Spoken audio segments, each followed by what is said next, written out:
बिस्मिल्लाहिर्रहमानिर्रहीम। अस्सलाम वालेकुम नाज़रीन, आप यूट्यूब चैनल देख रहे हैं। मैं इमरान खान हूँ। लास्ट जो 24 से 36 घंटे हैं इनमें ख़त्ते में जंग बहुत तेज़ हो गई है और इस वक्त जो ताज़ा मनाज़र आए हैं रात के जिस पहर में आखिरी पहर में मैं ये वीडियो रिकॉर्ड कर रहा हूँ, तो अब जो मनाज़र आए हैं इसराइल से वो बहुत खौफनाक है। ईरान ने अब तक का सबसे बड़ा फ़िज़ाई हमला किया है इसराइल के ऊपर और यानी इस हमले को आप ये कह सकते हैं कि शायद शुरू के दिनों में जब इसराइल का एयर डिफेंस सिस्टम ठीक से काम कर रहा था उस वक्त शायद इस लेवल का हमला किया गया हो जितना बड़ा हमला अब किया गया है। इससे पहले इसराइल की ज़मीन से मिसाइल इस तरह नहीं टकराते थे जैसे अब टकरा रहे हैं। जिस तरीके से क्लस्टर बम गिर रहे हैं, जिस तरीके से मिसाइल टकरा रहे हैं, बहुत बड़ा नुकसान हुआ इसराइल का। और इसराइल के अंदर टारगेट्स को हिट कर रहा है ईरान। जो ईरानी वज़ीर ख़ारजा हैं उनका स्टेटमेंट आप देखें। उन्होंने कहा कि अमेरिका की जिस सिक्योरिटी अम्ब्रेला जैसे वो आयरन डूम बना हुआ है उसके ऊपर, इसराइल के ऊपर, जिस सिक्योरिटी अम्ब्रेला का बहुत चर्चा किया जाता था, बड़ी तारीफें होती थी, वो सुराखों से भरी हुई छतरी साबित हुई और मुसीबत को रोकने के बजाय मुसीबत को दावत दे रही है। अमेरिका अब दूसरों से, यहां तक कि चीन से भी भीख मांग रहा है कि वो आबनाए हुर्मुज़ को महफूज बनाने में उसकी मदद करें। ये आगे से ताने आ रहे हैं ईरान की जानिब से। ईरान अपने बरादर पड़ोसी ममालिक से मुतालबा करता है कि वो गैर मुल्की जारहियत पसंदों को निकाल बाहर करें, खास तौर पर इसलिए कि इन गैर मुल्कियों की वाहिद फिक्र सिर्फ इसराइल है और उसके अलावा कुछ नहीं है। अब नाजरीन, एक और भी वार्निंग दी है ईरान ने इस खित्ते के अंदर और ये बहुत अहम है और ये रिपोर्ट हुई है। और रिपोर्ट ये हुई है कि पासदारान इनकलाब यानी ईरान की जो फोर्स है उसने खित्ते में मौजूद बड़ी अमरीकी कंपनियों को इलाका खाली करने के लिए तंबीह कर दी है और वार्निंग जारी कर दी है कि इलाका खाली कर दें। और साथ में एक लिस्ट जारी की है जिसमें उन कंपनियों के नाम है और साथ में वो इलाके लिखे हुए, उनके एड्रेस लिखे हुए, यहाँ पे कंपनियां हमें पता है, हम इन्हें मार सकते हैं, फौरन खाली करो इसको। तो जो जो उन्होंने नाम लिए हैं, उन्होंने कहा जी हम अमरीकी हुकूमत को तंबीह करते हैं कि वो खित्ते से तमाम अमरीकी सनतों को निकाल ले। हम इन सनती कारखानों के करीब रहने वाले लोगों से जिनमें अमरीकियों के शेयर हैं दरखास्त करते हैं कि वो इन इलाकों को छोड़ दें ताकि इन्हें कोई नुकसान ना पहुंचे। पासदारान इनकलाब की जानिब से जारी करदा उनसे वाबस्ता फारस न्यूज़ एजेंसी की तरफ से शेयर करदा एक ग्राफिक में उर्दन और मुत्तहदा अरब अमारात में काम करने वाली अमरीकी सनती, टेक्नोलॉजी, तवानाई और मालियाती कंपनियों की एक पूरी फहरिस्त जारी की गई है जिसमें उनके दफातर को मखसूस मकामात जो है वो एरिया भी उन्होंने बताया कि ये एरियाज है। अब ये कौन सी बड़ी बड़ी कंपनी है? लॉकहीड मार्टिन, ये बहुत बड़ी कंपनी है, ये हथियार भी बनाती है, दुनिया में जहाज भी बनाती है, मिलिट्री के हवाले से बहुत काम करती है। अबू धाबी में है, ग्लोबल मार्केट में इसका ऑफिस है। देखें, उनको पता है कहाँ पे है, क्या है। ये बोइंग का जो ऑफिस है वो ओमान डिप्लोमेटिक एरिया में है, यानी दुबई साउथ एविएशन डिस्ट्रिक्ट में। माइक्रोसॉफ्ट और उसका दफ्तर उन्होंने लिखा हुआ है, फिर ओरेकल और उसका दफ्तर उन्होंने लिखा हुआ है एड्रेस, फिर एक्सन मोबिल, फिर सिटी ग्रुप, फिर अमेजॉन वेब सर्विसेज, फिर NSO group, KKR Gate Village, इसका भी एड्रेस लिखा हुआ है। बोस्टन कंसल्टेंट ग्रुप, इसका भी एड्रेस लिखा हुआ है। और बहुत सारी कंपनियों का उन्होंने पूरा दिया हुआ है, एक लंबा चौड़ा नाम लिखे हैं अमेरिकन कंपनियों के या जिनमें अमेरिकन के शेयर है। साथ उन्होंने बताया जनाब ये इनके एड्रेस है, हम इनको मारेंगे, यहां से निकल जाओ फौरन और इसके आसपास भी कोई ना जाए। ये ईरान कर रहा है। अच्छा, ईरान के हमलों के हवाले से ना एक बड़ी इंटरेस्टिंग खबर है मेरे पास। खबर यह है कि ईरान ने इसराइली रहनुमाओं, इसराइली वज़रा, उनके कमांडरों, उनके पायलट्स और खुफिया एजेंसी के अफसरान के मखसूस पते मालूम करके उन पर हमले शुरू कर दिए। यानी ईरान को एग्जैक्टली पता है कौन कौन किधर किधर है और उनके एड्रेसेस के ऊपर हमले शुरू कर दिए और उनके घरों को ढूंढ ढूंढ कर निशाने लगाए जा रहे हैं। पहली बात, ईरान ने इसराइल के अंदर शिकार करना शुरू कर दिया है और तेल अवीव में लोग सदमे में हैं, लोग अपनी जान बचाते फिर रहे हैं। और ये खबर मैं नहीं दे रहा आपको, ये खबर आपको स्प्रिंटर प्रेस की पोस्ट के अंदर मिल रही है और ये आलमी सतह के ऊपर खबर छपी है। वो बता रहे हैं बहुत से रजीम के लोग छुपने पर मजबूर हैं जो इस वक्त हुकूमत का या सिस्टम का हिस्सा हैं और इसराइल ने यह तवक्को कभी नहीं की थी कि ईरान के पास ऐसी सलाहियतें मौजूद हैं। अब वो बहुत हैरान है। ईरान ने पूरा एतमाद अंदाज में पीछे मुड़कर देखे बगैर कार्रवाइयां शुरू की हुई है। एक सवाल यह पैदा होता है कि ईरान को ये सलाहियतें किसने फराहम की हैं और वो कैसे इतनी ज़बरदस्त नेविगेशन और डिजिटल इंटेलिजेंस हासिल कर रहे हैं, कौन उन्हें दे रहा है और किस तरह ईरान ढूंढ ढूंढ कर इसराइलियों को या उनके अहम लोगों को निशाना बना रहा है। ये बहुत इंपॉर्टेंट है। साबिक अमरीकी दिफाई ओहदेदार है, बहुत इंपॉर्टेंट आदमी, उसने इस बात का एतराफ़ किया है कि ईरान मुनज़्ज़म तरीके से इसराइली फौजी बुनियादी ढांचे को तबाह कर रहा है। थार्ड रडार्स को अंधा कर दिया है और यूनिट 8200 को निशाना बना रहा है। अमेरिका और इसराइल के बरक्स ईरान सख्ती से इखलाकी मेयारात पर अमल पैरा है और शहरियों पर बमबारी करने से इनकार कर रहा है। ये अमेरिकन भी मान रहे हैं कि अमेरिका और इसराइल जो है वो सिविलियंस के ऊपर अटैक करते हैं, जबकि ईरान सिविलियंस पे अटैक नहीं कर रहा, वो सिर्फ अपने अहदाफ को चुनकर निशाना बना रहा है और ये ईरान के बदतरीन दुश्मन कह रहे हैं, ईरान नहीं कह रहा। अब यहां पे एक चीज मैं आपको बताता हूं कि जुमे के रोज, यानी आज से 2 दिन पहले, आज इतवार है तो आज आप देख रहे हैं, 19 ऐसे लोगों को कत्ल किया गया इसराइल की जानिब से लबनान में जो तिब्बी अमले के लोग थे, यानी ये तिब्बी इमदाद फराहम कर रहे थे और तिब्बी अमले के वर्कर थे। तो इनको 19 लोगों को शहीद किया और इसराइल ने इशारा दिया कि वो लबनान में एम्बुलेंसों पे और तिब्बी तनसीबात को निशाना बनाना जारी रखेगा। अब देखें ना, यहां पे वो खुद कह रहे हैं कि हम ये करेंगे और इस मकसद के लिए वो पहले भी ताकत इस्तेमाल करते रहे हैं, अब भी ताकत इस्तेमाल कर रहे हैं। आलमी इदारा सेहत WHO के मुताबिक 2 मार्च से लेकर अब तक, यानी गुज़िश्ता कोई 2 हफ्तों में, इसराइली हमलों के नतीजे में 27 तिब्बी मराकज मुतासर हो चुके हैं और 30 लबनानी तिब्बी कारकुन शहीद हो चुके हैं। आप अंदाजा करें कि एक तरफ इस तरीके से अटैक किया जाता है, इंसानी हकूक की धज्जियां उड़ाई जाती हैं, और दूसरी तरफ यह किया जाता है कि वो कोशिश कर रहे हैं कि सिर्फ दिफाई नुक्ता नज़र से इसराइल को या अमेरिका को नुकसान पहुंचाया जाए। अब इसमें ना एक स्टेटमेंट ईरान की जानिब से आया और गिले वाला स्टेटमेंट है। ईरान ये कहता है कि जनाब अक़वाम मुत्तहिदा में हमारे खिलाफ मजम्मत हो रही है, जबकि हम जवाबी कार्रवाई कर रहे हैं और फौजी अड्डों को निशाना बना रहे हैं, जबकि हमारे ऊपर जारियत करने वाले अमेरिका और इसराइल की मजम्मत नहीं हो रही, जिन्होंने हमले में पहल की और जिन्होंने जंग को शुरू किया और जिन्होंने हमारे बहुत सारे सिविलियन को मारा और बच्चियों को शहीद किया, बहुत छोटी बच्चियों को। अब ईरानी वजीर खारजा ने जब ये एतराज़ किया या ये गिला किया तो ये गिला दुरुस्त दिखाई देता है, लेकिन अक़वाम मुत्तहिदा में क्योंकि वीटो का एक इख्तियार मौजूद है और उसको कोई भी इस्तेमाल कर सकता है, अमेरिका, रशिया, चाइना, बाकी मुल्क भी इस्तेमाल करते हैं, बरतानिया, तो ये वीटो की पावर इस्तेमाल करके वो किसी भी करारदाद को डाउन कर देते हैं, डस्टबिन में फेंकवा देते हैं और उसकी फिर हैसियत रहती नहीं है। नाज़रीन, ईरान ने एक और इल्ज़ाम लगाया। ईरान ने कहा जनाब कि जो हमारे ऊपर अटैक हुआ था, ये जो खारग के ऊपर एक अटैक हुआ जजीरे पे, जहां से ईरान का 90% 80% उनका तेल सप्लाई होता है, दुनिया को जाता है, उनके लिए बहुत इंपॉर्टेंट है तेल की तनसीबात के हवाले से, वहां अमेरिका ने अटैक किया था, डोनाल्ड ट्रंप ने उसको अनाउंस किया था। ईरान ने इल्ज़ाम लगाया कि हमारे ऊपर जो अटैक हुआ इसमें रॉकेट मारे गए थे और ये रॉकेट रियासुल खैमा, यानी ये UAE का एक एरिया है रियासुल खैमा, यहाँ से और दुबई से ये रॉकेट मारे गए हैं। ये ईरानी वजीर खारजा का बयान है, जबकि UAE ने इस स्टेटमेंट को मुस्तरद कर दिया। उन्होंने कहा जी ऐसी कोई बात नहीं है।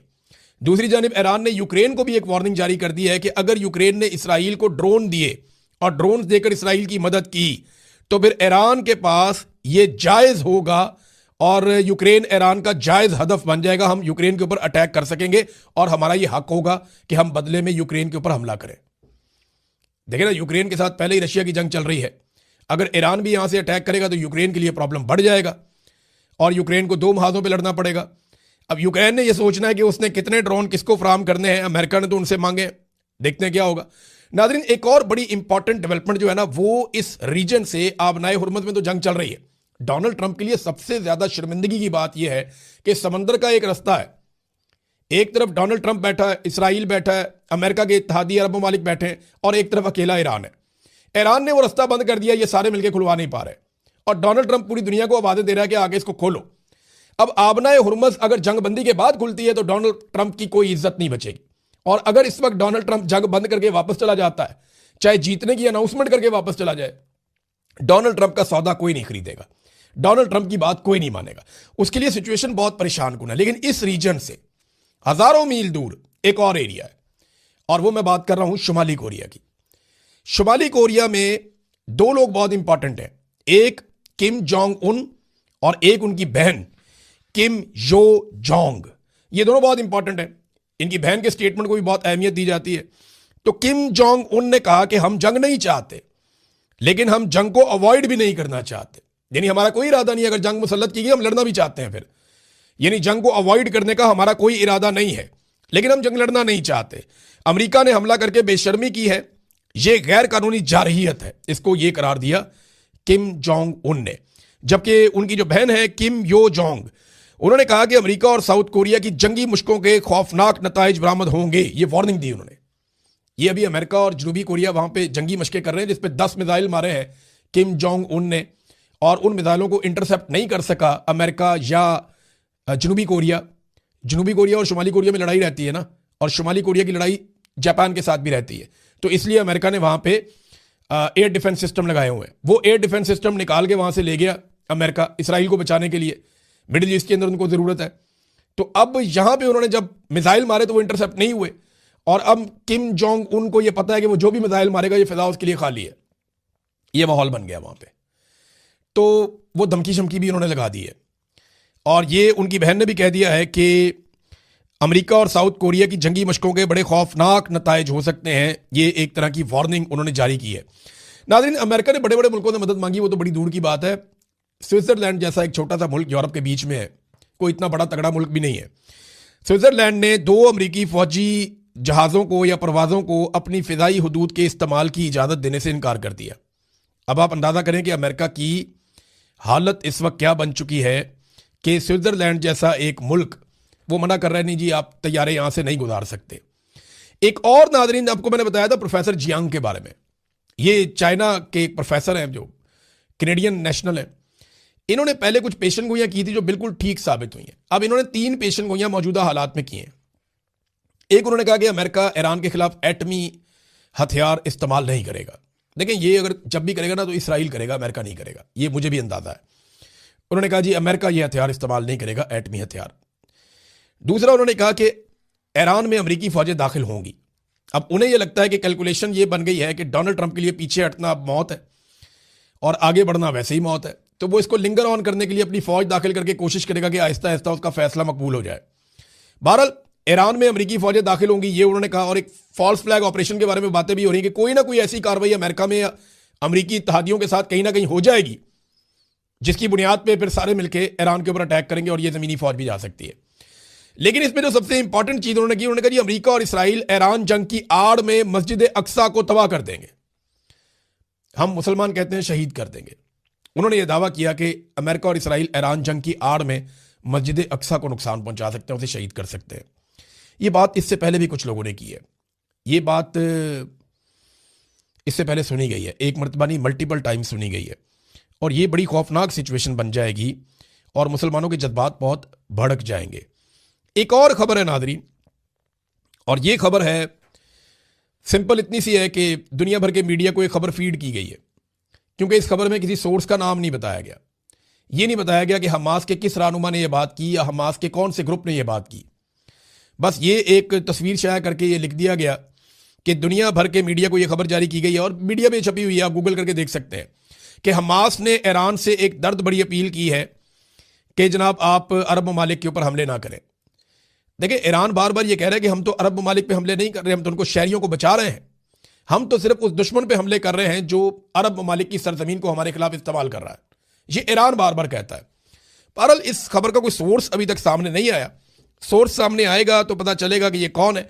हाँ, एक खबर और जो पाकिस्तान से दी गई और पाकिस्तान की हुकूमत ने दी, आबिद शेर अली यानी नवाज शरीफ साहब की, शहबाज शरीफ साहब की फैमिली के बंदे हैं, बहुत इंपॉर्टेंट शख्सियत हैं, PMLN की हुकूमत का हिस्सा है।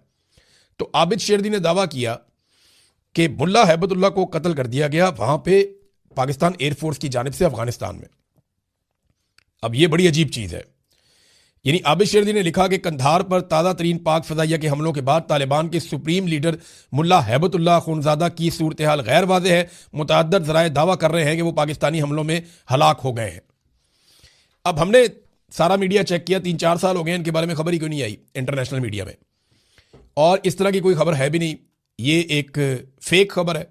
इस पर जो उन्होंने तस्वीर लगाई उसमें मुल्ला हैबतुल्लाह की तस्वीर लगा के उसके ऊपर एलिमिनेटेड लिखा हुआ है। देखिए, मुझे नहीं लगता कि पाकिस्तानी फौज या पाकिस्तानी हुकूमत कोई इस किस्म का रिस्क लेगी, क्योंकि इसके असरात कई दहाइयों तक जाएंगे। ये आग से खेलने वाला काम है। मैं किसी के नज़रिए या किसी की पॉलिसी की बात नहीं कर रहा, मैं ये कह रहा हूं कि दोनों हमसाया ममालिक हैं और दोनों को रियलिटी के साथ चलना होगा, एक दूसरे को तस्लीम करना होगा, एक दूसरे की मदद करनी होगी। अलीमा खान साहिबा ने जो मौक़िफ़ इख्तियार किया अपनी दरखास्त में, बड़ी अजीबोगरीब सूरत हाल भी पेश आई अदालत में, वो मैं आपको भी आगे चल के बताता हूं। लेकिन हुआ यह कि साबिक वज़ीर आज़म मुख्तलिफ केसेस में जेल में ट्रायल का सामना कर रहे हैं, मगर अदालती अहकामात के बावजूद उनसे मुलाकात की इजाजत नहीं दी जा रही। दरखास्त में कहा गया कि अदालत बानी पाकिस्तान तहरीक इंसाफ इमरान खान साहब से मुलाकात की इजाजत दी थी और मुलाकात करने वालों की फहरिस्त भी जमा करवाई गई थी। इसके बावजूद जेल के सुपरिटेंडेंट की जानिब से कई बार मुलाकात की इजाजत नहीं दी गई। मौक़िफ़ अपनाया गया कि फ्रीकैन की जानिब से इमरान खान साहब से मुलाकात पर गैर कानूनी पाबंदी आयद की गई है और जेल मैनुअल के तहत तयशुदा मुलाकात भी मुमकिन नहीं बनाई जा रही। अलीमा खानम साहिबा ने इस्तदा की है कि अदालती हुक्म अदूली पर होम सेक्रेटरी पंजाब और जेल सुपरिटेंडेंट के खिलाफ तौहीन अदालत की कार्रवाई की जाए। इमरान खान साहब ने भी कहा था अपनी पार्टी के लोगों को कि अगर मेरी बहनों को मेरे पास नहीं आने दे रहे तो ये अदालती अहकामात की खिलाफ वर्जी है, तो तौहीन अदालत की दरखास्त दायर की जाए। अब अलीमा खान साहिबा ने वहां पे कुछ बड़ी इंपॉर्टेंट बातें की और बड़ी अजीब सिचुएशन पैदा हो गई। उन्होंने कहा जी हमारी मुलाकातें ना करवाने में तो जजों की तौहीन हो रही है, हमारा मजाक कहां उड़ रहा है, जजों की तौहीन हो रही है। Superintendent Adiala jail chief justice Yahya Afridi को भी कुछ नहीं समझता। इमरान खान के मुकदमात लड़ने वाले वकला को उनसे नहीं मिलने दिया जाता। क्या कर्नल साहब इमरान खान के केसेस खराब करना चाहते हैं? ये वो कर्नल है जिसके बारे में इमरान खान साहब कहते हैं कि अडयाला जेल का कंट्रोल इसके पास है और ये एस्टेब्लिशमेंट के हुक्म के मुताबिक किसको मिलना है किसको नहीं मिलना ये मामला कंट्रोल करता है। फिर अलीमा खान साहिबा ने कहा कि चीफ जस्टिस सुप्रीम कोर्ट ने बैरिस्टर सलमान सफदर को इमरान खान से मुलाकात और मुकदमात पर मुशावरत की इजाजत दी, लेकिन फिर भी सलमान सफदर की मुलाकात नहीं हो सकी। सलमान सफदर ने कहा था चीफ जस्टिस को कि जनाब आप तहरीरी हुक्म जारी करें मेरी मुलाकात का, लेकिन जज साहब ने कहा आप जाएं, जाकर आप मिले, क्योंकि अदालत को बड़ा कॉन्फिडेंस होता है ना अपने हुक्म के ऊपर।